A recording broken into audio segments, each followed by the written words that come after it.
영감을 얻어 기술을 개발하는 생체 모방 연구 프로젝트입니다. 그리고 두 번째 주제인 디지털 메인테넌스는 공장에서 쉽게 활용할 수 있는 디지털 프로덕트의 한 종류로 설비의 메인테넌스 작업을 보다 효과적으로 할 수 있게 도와주는 제품입니다. 먼저 구체적으로 두 가지에 대해 소개하기에 앞서 페스토가 인더스트리 4.0에서 준비하고 있는 부분에 대해서 말씀드리겠습니다. 페스토에서는 총 세 가지 영역에서 인더스트리 4.0에 대한 연구를 진행하고 있습니다. 좌측에 자동화와 관련된 영역은 페스토에서 가장 많이 알려진 영역으로 자동화에 필요한 제품과 솔루션을 공급해서 인더스트리 4.0을 구현하기 위한 제조 설비를 지원하는 영역입니다. 다음으로 우측은 교육 사업입니다. 인더스트리 4.0에서는 제조업 종사자들의 업무 및 필요로 하는 역량의 변화가 예상됩니다. 따라서 이에 적응할 수 있도록 작업자들을 재교육할 필요가 있고요. 이에 페스토에서는 다이렉틱이라는 별도의 회사를 통해 전문적인 자동화 교육 사업도 영위하고 있습니다. 다음으로 가운데 부분이 오늘 설명할 바이오닉 러닝 네트워크입니다.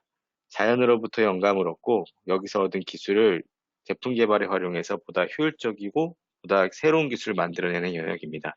그리고 미래에 중요해질 사람과 기계의 상호작용, 협업에 대한 기초 연구 또한 진행하고 있는 영역입니다. 네, 페스토는 공장 자동화의 주 핵심 부품을 제작하는 회사인데 자연에서 아이디어를 얻는다는 것이 왠지 사업 분야와 동떨어져 보이는데요. 왜 자연에서 영감을 얻으려고 하는 걸까요? 왜냐하면 자연의 현상을 이해하는 것을 통해서 우리는 이것을 이용해 우리에게 유용한 기술로 활용할 수 있기 때문입니다. 실제로 우리 일상생활에서 많이 사용하는 기술 중에는 자연에서 영감을 얻은 기술들이 꽤 많이 있습니다. 몇 가지 예를 들어보자면 자연에서 바람이 부는 현상을 이해해서 이 바람을 이용한 비행기를 개발하여 우리는 세계 어디든 여행을 떠날 수 있도록 되었습니다.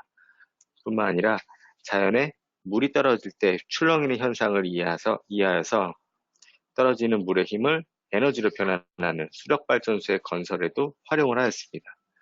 이 외에도 수없이 많은 자연을 이용한 사례가 있을 정도로 자연에서 얻은 영감은 우리의 삶을 변화시키고 향상시키고 있습니다. 네, 우리가 일상생활에서 많이 사용하는 벨크로도 하나의 예이고, 유리에 무언가를 붙이기 위해 사용하는 것도 문어의 빨판에서 아이디어를 얻은 제품이죠. 그렇다면 일상생활과 달리 자연의 원리가 산업 자동화 현장에서는 어떤 기술로 적용 가능할까요? 예, 질문의 대답에 앞서 먼저 산업 현장의 자동화에서 쓰이는 기술을 알아볼 필요가 있을 것 같습니다. 산업에서 쓰이는 주요 기술은 크게 네 가지로 구분할 수가 있습니다. 모션, 제어, 공정, 진단. 첫 번째 모션과 관련된 부분은 설비 내의 기구의 움직임을 의미합니다. 설비의 기구는 특정 공정을 하기 위해 직선으로 움직이거나 회전하거나 때로는 무언가를 잡거나 클램핑하거나 이러한 움직임을 하고 있습니다. 모든 설비의 자동화에서는 이 움직임이 포함되어 있습니다. 두 번째 제어입니다. 어떠한 작업을 완료하기 위해서는 다양한 부분에서 위치, 이송, 힘, 압력 등과 같은 제어를 수행하고 있고요. 세 번째로 공정과 관련된 부분인데 어떠한 자동화의 목적에 해당하는 공정을 수행해야지 자동화의 의미가 있습니다. 마지막으로 측정, 분석, 시각화와 같은 진단도 수행합니다. 결과적으로 보면 제조 설비에서 여러 가지 부분들이 하는 일은 이 네 가지로 구분해서 볼 수 있다고 할 수 있습니다. 이번에는 자연의 생물체를 보도록 하겠습니다. 앞서 설명한 자동화의 네 가지 주요 기술이 자연의 생물체에도 그대로 적용되는 것을 볼 수 있습니다. 역시 모션, 제어, 공정, 진단으로 나눠져 있는데요. 사람이나 동물의 행동을 머릿속으로 지금 한번 떠올려 보시면 네, 사람이나 동물은 어떠한 움직임을 하고요. 그 움직임을 때로는 제어를 하고 여러 가지 공정을 하면서 진단 과정을 거칩니다. 쉬운 예로 새가 먹이를 잡아먹는 것을 예로 들어보자면 새가 먹이를 잡아먹을 때 먼저 눈으로 진단을 통해서 먹이를 찾아냅니다.